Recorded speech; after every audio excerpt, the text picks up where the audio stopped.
আজকের আলোচনায় সবাইকে প্রথমে স্বাগত জানাচ্ছি। সেই সঙ্গে আজকে যে বিষয়, তোমাদের যেহেতু সেকেন্ড ইউনিট টেস্ট একদম দোরগোড়ায় এসে পৌঁছে গেছে, তাই আমি তোমাদের যে 3টে অধ্যায় এবারে যে সেকেন্ড ইউনিট টেস্টের পরীক্ষা হবে, সে 3টে অধ্যায় থেকে যে কোশ্চেন অর্থাৎ 2, 4 এবং 8, এই কোশ্চেনগুলো আমি এখানে আমার যেগুলো মনে হয়েছে, কিছু কোশ্চেন আমি সাজেশন করেছি, হয়তো তোমাদের কাজে লাগবে। কোশ্চেনগুলো এখানে যেগুলো আমি করেছি সেগুলো এক এক করে আমি এখানে দেখাবো। তোমাদের যে 3টে অধ্যায় হবে, চতুর্থ, পঞ্চম এবং ষষ্ঠ, চতুর্থ অধ্যায় থেকে যে কোশ্চেনগুলো আমি রেখেছি, লেখা আছে দশম শ্রেণীর ইতিহাস দ্বিতীয় পর্যায়ক্রমিক মূল্যায়ন 2024 অধ্যায় ভিত্তিক সাজেশন। চতুর্থ অধ্যায় থেকে যে কোশ্চেনগুলো আমি রেখেছি, দেখো 2 নাম্বার যে ভিত্তিক প্রশ্ন, 2 নাম্বার ভিত্তিক প্রশ্নটা প্রথমে রেখেছি সভা সমিতির যুগ বলতে কি বোঝো। দ্বিতীয় রেখেছি জমিদার সভা কি উদ্দেশ্যে প্রতিষ্ঠিত হয়, জমিদার সভা বা ল্যান্ড হোল্ডার সোসাইটি। 3 নম্বর লিখছে গগনীনাথ ঠাকুর স্মরণীয় কেন। 4 নম্বরে লিখেছে জমিদার সভা ও ভারত সভা দুটি পার্থক্য লেখো। 5-এ রেখেছি হিন্দু মেলার সীমাবদ্ধতাগুলি কি ছিল, হিন্দু মেলা শেষ পর্যন্ত ব্যর্থ হলো কেন, এই উত্তরটা লিখতে হবে। 6 নম্বরে রেখেছে জাতীয়তাবাদের উন্মেষে আনন্দমঠ উপন্যাসটির কিরূপ অবদান ছিল, জাতীয়তাবাদের ক্ষেত্রে আনন্দমঠ উপন্যাস। 7 নম্বরে রেখেছে মহারানীর ঘোষণাপত্র এর মূল উদ্দেশ্য কি ছিল। 8-এ রেখেছে ইলবার্গ বিল কি। 9-এ রেখেছে ভারত সভা প্রতিষ্ঠার উদ্দেশ্য কি ছিল, ইন্ডিয়ান অ্যাসোসিয়েশন বা ভারত সভা সুরেন্দ্রনাথ বন্দ্যোপাধ্যায় বা আনন্দমোহন বসু যে প্রতিষ্ঠা করেছিলেন।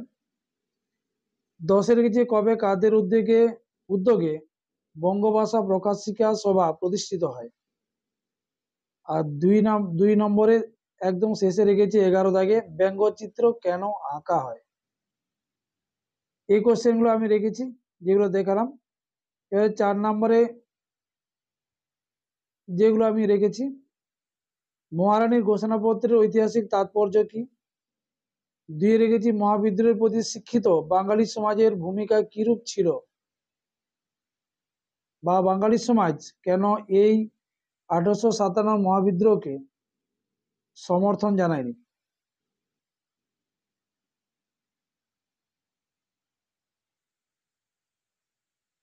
পরের কোশ্চেন রেখেছে জাতীয়তাবাদের প্রসারে হিন্দু মেলার ভূমিকা লেখো। 4-এ রেখেছে জাতীয়তাবাদের বিকাশে স্বামী বিবেকানন্দের বর্তমান ভারত গ্রন্থের গুরুত্ব লেখো। আগেরবারে ভারত মাতা পড়েছে, তাই ওটাকে বাদ দিয়ে দিচ্ছি আমি। 5-এ রেখেছি 1857 মহাবিদ্রোহকে জাতীয় বিদ্রোহ অথবা প্রথম স্বাধীনতা যুদ্ধ বলার কারণ, মানে কেন বলা হয়, প্রথম স্বাধীনতা যুদ্ধ কেন বলা হয় বা জাতীয় বিদ্রোহ কেন বলা হয়। এটা কোশ্চেনের এটা দুটো পার্ট, দুটো উত্তর হবে, আমি একসঙ্গে লিখেছি। পরে আছে টিকা লেখো ভারত সভা বা ইন্ডিয়ান অ্যাসোসিয়েশন। আর এখান থেকে 8 নম্বরে দুটো রেখেছি মহাবিদ্রোহের প্রকৃতি ও চরিত্র বিশ্লেষণ করো। আরেকটা হচ্ছে ভারতের জাতীয়তাবাদের বিকাশে লেখা ও রেখার ভূমিকা লেখো। এই দুটো 8 নম্বরের কোশ্চেন আমার মনে হয়েছে। ইউনিট টেস্টের জন্য এটাই দুটোই যথেষ্ট, এই দুটো করবে 8-এ, বাকিগুলো 4, 2 যেগুলো বললাম সেগুলো করবে। পরের যে অধ্যায়টা আছে সেখান থেকে যে কোশ্চেনগুলো রেখেছি,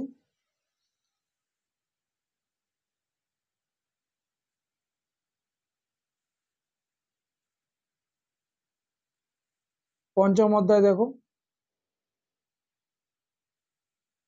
2 নাম্বার ভিত্তিক এটা রেখেছি। একে রেখেছি গঙ্গা কিশোর ভট্টাচার্য বিখ্যাত কেন। দুইয়ে রেখেছি শ্রীরামপুর ত্রয়ী কাদের বলা হয়। তিনে রেখেছি সুরেশচন্দ্র মজুমদার বিখ্যাত কেন, লাইনোটাইপ সুরেশচন্দ্র মজুমদার। চারে আছে জাতীয় শিক্ষা পরিষদ কেন ব্যর্থ হয়। পাঁচে রেখেছি বিদ্যাবণিক কাকে বলা হয়, কাকে বা কেন বলা হয়, এটা কাকে কেন দুটোই করতে হবে। ছয় আছে তারকনাথ পালিত স্মরণীয় কেন। সাথে রেখেছি ডক্টর মহেন্দ্রলাল সরকার স্মরণীয় কেন। আটে আছে বিশ্বভারতী ও শ্রীনিকেতন প্রতিষ্ঠার উদ্দেশ্য কি ছিল। দুটো আলাদা পার্টের উত্তর হবে, বিশ্বভারতী প্রতিষ্ঠার উদ্দেশ্য, শ্রীনিকেতন প্রতিষ্ঠার উদ্দেশ্য। নয় রেখেছি কাকে কেন বাংলার গুটেনবার্গ বলা হয়।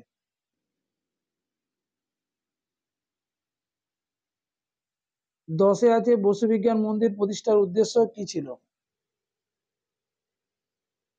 11তে রেখেছি পঞ্চানন কর্মকার কেন স্মরণীয়, পঞ্চানন কর্মকার বা পঞ্চানন মল্লিক। 12তে রেখেছি গোলদিঘির গোলামখানা কাকে কেন বলা হয়। এই ছিল 2 নম্বরের পঞ্চম অধ্যায়ের কোশ্চেন। 4 নম্বরে যেগুলো রেখেছি 4 নম্বর ভিত্তিক যে প্রশ্ন, একে রেখেছি ছাপা বইয়ের সঙ্গে শিক্ষা বিস্তারের সম্পর্ক বিশ্লেষণ করো। ছাপা বই শিক্ষা বিস্তারে কি ভূমিকা গ্রহণ করেছিল। ভূমিকা এটা করেছিল, অনেক গুরুত্বপূর্ণ ভূমিকা গ্রহণ করেছিল, সেটা তোমাদেরকে 4 নম্বরে লিখতে হবে। পরের যে কোশ্চেন রেখেছি বিজ্ঞান চর্চার বিকাশে ডক্টর মহেন্দ্রলাল সরকারের অবদান লেখো, ISCS। 3-এ দেখেছি বাংলায় ছাপাখানার বিকাশে গঙ্গা কিশোর ভট্টাচার্যের অবদান লেখো। 4-এ রেখেছি কারিগরি শিক্ষার বিকাশে BTI এর ভূমিকা উল্লেখ করো। BTI অর্থাৎ বেঙ্গল টেকনিক্যাল ইনস্টিটিউট এর ভূমিকা। 5-এ রেখেছি বাংলায় ছাপাখানার বিকাশে উপেন্দ্র কিশোর রায়চৌধুরীর ভূমিকা লেখো।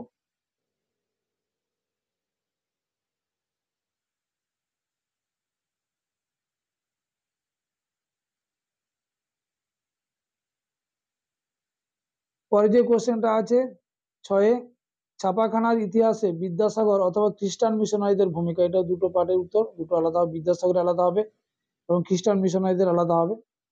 7-এর যে টিকা লেখো কলকাতা বিজ্ঞান কলেজ।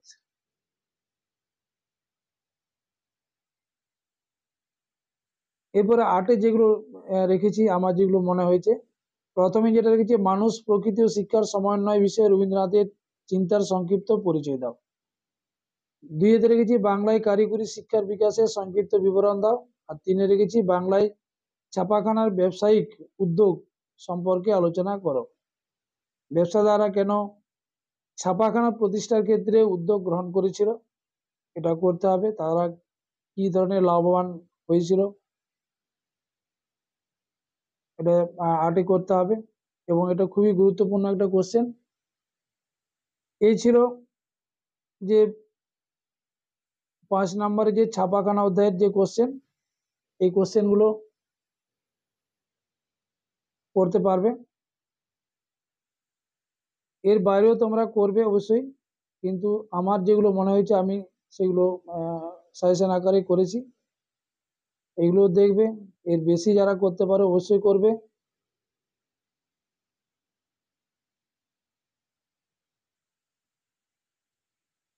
পরে যে ষষ্ঠ অধ্যায়,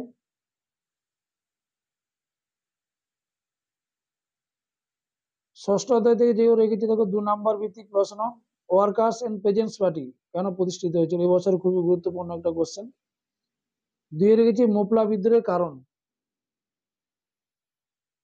3-এ রেখেছি কংগ্রেস সমাজতন্ত্রী দল কেন প্রতিষ্ঠিত হয়। এই দুটো কোশ্চেন এবছর এর মধ্যে মাধ্যমিকেও কিন্তু থাকবে, কংগ্রেস সমাজতন্ত্রী দল আর ওয়ার্কার্স এন্ড পেজেন্টস পার্টি। 4-এ রেখেছি মিরাট ষড়যন্ত্র মামলা, এটাও এই বছরের গুরুত্বপূর্ণ কোশ্চেন। 5-এ রেখেছি একা আন্দোলন কেন শুরু হয় বা একা আন্দোলন কাকে বলে, যেভাবেই আসুক এটা লিখবে। 6 আছে বারদৌলি সত্যাগ্রহ আন্দোলন কেন শুরু হয়। 7-এ রেখেছি আল্লুরি সীতারাম রাজু কে ছিলেন, এটা সে কোন বিদ্রোহের নেতা ছিল। রাম্পা বিদ্রোহ। 8 রয়েছে মাদারিপাসি কে ছিলেন? তারপরে হচ্ছে 9 তাম্রলিপ্ত জাতীয় সরকার কি কি উদ্যোগ গ্রহণ করেছিল? তাম্রলিপ্ত যে তমলুকে একটা জাতীয় সরকার অস্থায়ী জাতীয় সরকার প্রতিষ্ঠিত হয়েছিল, সেই সরকার কি কি উদ্যোগ গ্রহণ করেছিল? এটা 2 নম্বরে লিখতে হবে। 10 আছে ভারতীয় কমিউনিস্ট পার্টিকে কেন দ্বিজ বলা হয়? দ্বিজ, দ্বিজ মানে যার দুবার জন্ম হয় তাকে দ্বিজ বলা হয়। কমিউনিস্ট পার্টিকে সেরকম দ্বিজ বলা হয়েছে, তার নিশ্চয়ই দুবার জন্ম হয়েছিল, দুবার প্রতিষ্ঠা হয়েছিল। 2 নম্বরে করতে হবে। 11 হচ্ছে মানবেন্দ্রনাথ স্মরণীয় কেন? 12 হচ্ছে ডান্ডি যাত্রার ঐতিহাসিক তাৎপর্য কি? 13 হচ্ছে কে কবে কোথায় প্রথম ভারতে মে দিবস পালন করে? কে কবে কোথায়? পরে আছে 14তে তেভাগা আন্দোলনের গুরুত্ব লেখো। 4 নম্বর ভিত্তিক যে কোশ্চেন আছে, বারদৌলি সত্যাগ্রহের প্রতি জাতীয় কংগ্রেসের ভূমিকা কিরূপ ছিল? অথবা এটাও থাকতে পারে টিকা লেখো বারদৌলি সত্যাগ্রহ আন্দোলন কেন হয়েছিল। পরে যে দুটো লেখা, 2 এর জায়গায় যেটা লেখা আছে টিকা লেখো ওয়ার্কার্স এন্ড পেজেন্টস পার্টি অথবা সর্বভারতীয় কিষাণ সভা, এই দুটো আলাদা উত্তর, এটা একটু 4 নম্বরে করতে হবে। পরে টিকা লেখো তেভাগা আন্দোলন। 4 আছে বঙ্গভঙ্গ বিরোধী আন্দোলনে কৃষক শ্রেণীর ও শ্রমিক শ্রেণীর ভূমিকা। এই দুটোতে কৃষক শ্রেণীর ভূমিকা এবং শ্রমিক শ্রেণীর ভূমিকা। 5 আছে ভারতে বামপন্থী আন্দোলনে এম.এন. রায়ের ভূমিকা। 6 আছে ভারত ছাড়ো আন্দোলনে কৃষক ও শ্রমিক শ্রেণীর ভূমিকা। ভারত ছাড়ো আন্দোলনে কৃষকদের কি ভূমিকা ছিল এবং শ্রমিকদের কি ভূমিকা ছিল, দুটো আলাদা পার্ট, দুটো আলাদা আলাদা উত্তর হবে।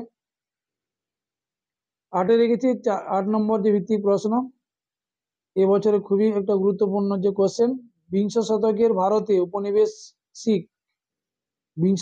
ভারতে উপনিবেশ বিরোধী আন্দোলনে বামপন্থীদের ভূমিকা উল্লেখ করো।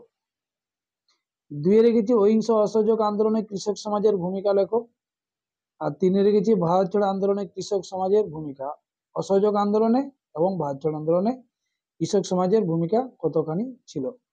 এই ছিল 6 নম্বর তোমাদের যে 4, 5, 6, এই যে 6 নম্বর অধ্যায় তোমাদের যে ইউনিট টেস্টের পরীক্ষা হবে। এখানে আরেকটা 2 নম্বরে লিখেছিলাম যে বলা হয়নি, চৌরি চৌরার ঘটনা কি? একদম সহজ একটা উত্তর, এটাও দেখে রাখবে। এই ছিল আজকের যে সাজেশন, তোমাদের সামনে যে ইউনিট টেস্ট পরীক্ষা সেই ইউনিট টেস্টের সাজেশন একটা দিলাম। এরপরেও পরবর্তী সাজেশন আমি আবার টেস্টের সময় দেবো এবং ফাইনাল সেটা টেস্টের পরে সেই সাজেশনটা আমি দেবো, তার আগে দেবো না। বিভিন্ন স্কুলের যে কোশ্চেন হয় সেগুলো আমি দেখে তারপরে আমি সাজেশনটা করি, এবং সাজেশনটা আমার বিগত বছরগুলোতেও কিন্তু পড়েছে। আমি যেগুলো দিয়েছিলাম 2 নম্বর 4, 8 সেগুলোই ছিল। এবছরও আশা করব সে ধরনের একটা সাজেশন আমি তৈরি করতে পারবো, তো সেটা এখনো দেরি আছে।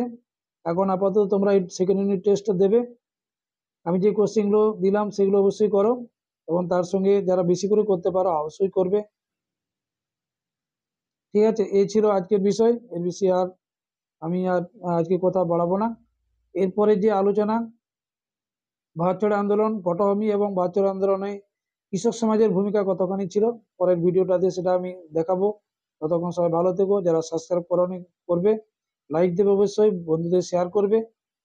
এই বলে সবাইকে 15 দিনের মতো আবার গুড নাইট জানালাম, ভালো থেকো।